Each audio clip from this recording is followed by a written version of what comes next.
Testemunhos para a Igreja, volume 2, capítulo 21. Orações pelos doentes. No caso da irmã F., uma importante obra tinha de ser feita. Os que se uniram para orar por ela precisavam de que uma obra se fizesse em favor deles. Se Deus houvesse atendido suas orações, isto teria redundado em sua desgraça. Nesses casos de aflição em que Satanás exerce domínio sobre a mente, devia proceder-se antes da oração a um exame meticuloso de si mesmo, a fim de verificar se existem pecados dos quais é preciso arrepender-se, confessar e abandonar. É necessário que haja profunda humilhação de coração diante de Deus e se tenha confiança humilde nos merecimentos do sangue de Cristo. A oração e o jejum nada conseguem enquanto o coração estiver isolado de Deus por um procedimento errôneo. Porventura não é este o jejum que escolhi? Que soltes as ligaduras da impiedade, que desfaças as ataduras do jugo, e que deixes livres os quebrantados e despedaces todo o jugo? Porventura não é também que repartas o teu pão com o faminto e recolhas em casa os pobres desterrados? E vendo-o nu, o cubras, e não te escondas da tua carne? Então clamarás e o Senhor te responderá. Gritarás e ele dirá, eis-me aqui. Se tirares do meio de ti o jugo, o estender do dedo e o falar vaidade, e se abrires a tua alma ao faminto, e fartares a alma aflita, então a tua luz nascerá nas trevas, e a tua escuridão será como o meio-dia. E o Senhor te guiará continuamente, e fartará a tua alma em lugares secos, e fortificará os teus ossos, e serás como um jardim regado, e como um manancial cujas águas nunca faltam. Isaías 58, 6, 7 e 9 a 11. É trabalho de coração o que o Senhor requer, boas obras provindas de um coração repleto de amor. Todos devem, cuidadosa e devotamente, considerar as passagens acima e examinar seus motivos e ações. A promessa de Deus a nós é sob condição de obediência, submissão a todas as suas ordens. Clama em alta voz, diz o profeta Isaías, não te detenhas, levanta a tua voz com uma trombeta e anuncia ao meu povo a sua transgressão e à casa de Jacó os seus pecados. Todavia me procuram cada dia, tomam prazer em saber os meus caminhos, como um povo que pratica a justiça, e não deixam o direito de seu Deus. Perguntam-me pelos direitos da justiça, têm prazer em se chegar a Deus, dizendo, por que jejuamos nós e tu não atentas para isso? Por que afligimos as nossas almas e tu não o sabes? Isaías 58, de 1 a 3. Trata-se aqui de um povo que faz alta profissão de fé, que tem o hábito de orar e se deleita em exercícios religiosos, mas não obstante está em falta. Reconhecem que suas orações não são atendidas, que seus diligentes e zelosos esforços não são levados em conta no céu, e solicitamente inquirem por que o Senhor não lhes responde. Toda a dificuldade está do lado deles mesmos. Professando piedade, não produzem frutos que glorifiquem a Deus. Seus atos não são o que deveriam ser. Negligenciam deveres os mais positivos. A menos que reparem esta falta, Deus não poderá ouvir-lhes as orações conforme sua glória. Nas orações feitas em favor da irmã F., houve confusão de sentimentos. Alguns se revelaram fanáticos, sendo movidos apenas por um impulso de momento.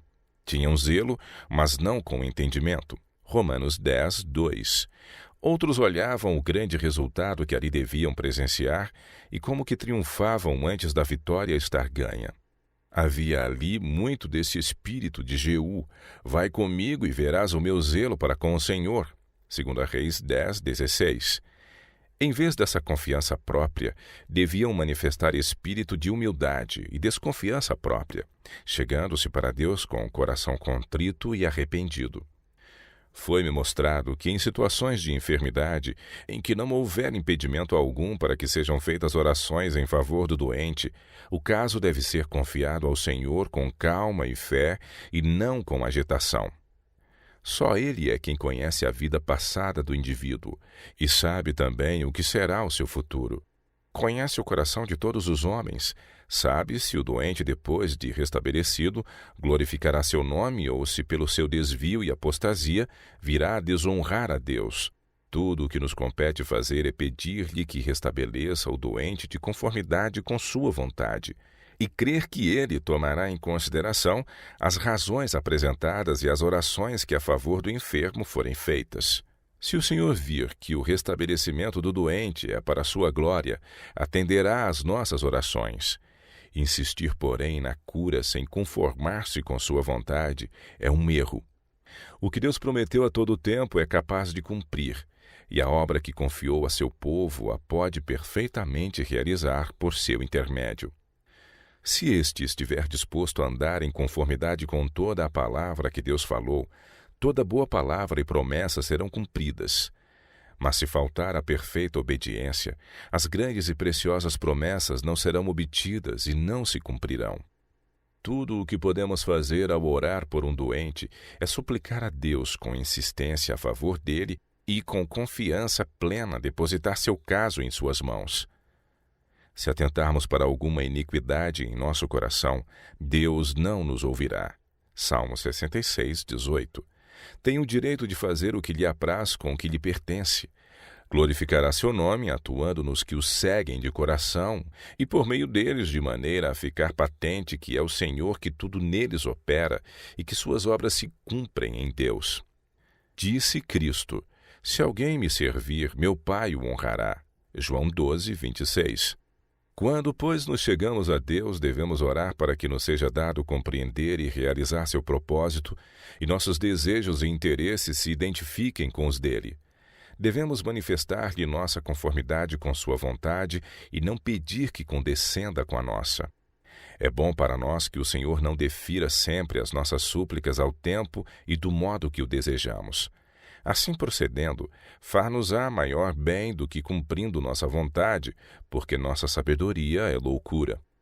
Temo-nos reunido em fervorosa prece ao redor do leito de dor de homens, mulheres e crianças, e vimos que foram restituídos à vida em resposta às nossas ardentes súplicas. Nessas orações pensamos que devíamos ser positivos, e se tínhamos fé, devíamos pedir nada menos que a vida. Não ousamos juntar a nossa súplica a esta restrição, se for para a glória de Deus, temendo que isso fosse aparentar certa dúvida. Observamos atentamente os que assim nos foram restituídos, e notamos que alguns deles, particularmente jovens, depois de recebida a saúde, se esqueceram de Deus, abandonando-se a uma vida dissoluta, causando aflição e tristeza aos pais e amigos e cumulando de vergonha até os que receavam orar por eles. Não honraram nem glorificaram a Deus com sua vida, mas grandemente o desonraram com sua vida de vícios. Nós não mais definimos um modo nem procuramos que o Senhor satisfaça nossos desejos. Se a vida do doente pode glorificá-lo, suplicamos-lhe que conceda viver, porém não como nós queremos, e sim como ele quiser. Nossa fé pode ter a mesma firmeza e até provar-se mais confiante ainda, subordinando o desejo pessoal à onisciente vontade de Deus e depositando tudo com confiança em suas mãos, sem inútil ansiedade. Temos a promessa. Sabemos que se pedirmos segundo sua vontade, ele nos ouve. 1 João 5,14. Nossas petições não devem tomar a forma de uma ordem, e sim de uma intercessão para que se cumpra o que dele suplicamos. Quando a igreja é unida, terá virtude e poder. Porém, se parte dela se inclina para o mundo e muitos são dados à concupiscência que Deus aborrece, pouco lhe será possível fazer por eles. A incredulidade e o pecado separam a muitos de Deus. Somos tão fracos que não podemos suportar grande prosperidade espiritual sem nos atribuir a sua glória e arrogar bondade e justiça como motivo das bênçãos recebidas, quando tudo tem sua razão de ser na grande misericórdia e bondade do compassivo Pai Celestial, e não na algum bem que porventura em nós houvesse. Devíamos exercer sempre uma influência santificadora sobre aqueles que estão ao nosso redor. Essa influência nobre e salvadora pouco se tem feito sentir em. Muitos se associaram ao mundo, participando do seu espírito e de sua influência, e suas relações de amizade os têm separado de Deus. Jesus está a considerável distância deles. Já não lhe ouvem a voz de conselho e advertência e seguem o próprio juízo e sabedoria. Seguem por caminho que lhes parece justo aos próprios olhos, mas que mais tarde há de revelar a sua loucura. Deus não permitirá que sua obra seja misturada com o método mundano. Homens do mundo, de espírito astuto e calculista, não são homens para assumir cargos de responsabilidade nesta obra extremamente solene e sagrada. Eles precisam converter-se ou ocupar-se em negócios que se amoldem às suas inclinações mundanas e não envolvam consequências eternas. Deus jamais entrará em sociedade com os mundanos. A cada um, Cristo deixa a escolha. Você prefere a mim ou ao mundo? Quer sofrer desonra e ignomínia, ser peculiar, zeloso de boas obras, mesmo sendo odiado pelo mundo, ou prefere a consideração, o respeito, os aplausos e as vantagens que o mundo lhe oferece, desistindo de ter parte comigo? Não podeis servir a Deus e a Mamon. Lucas 16, 13.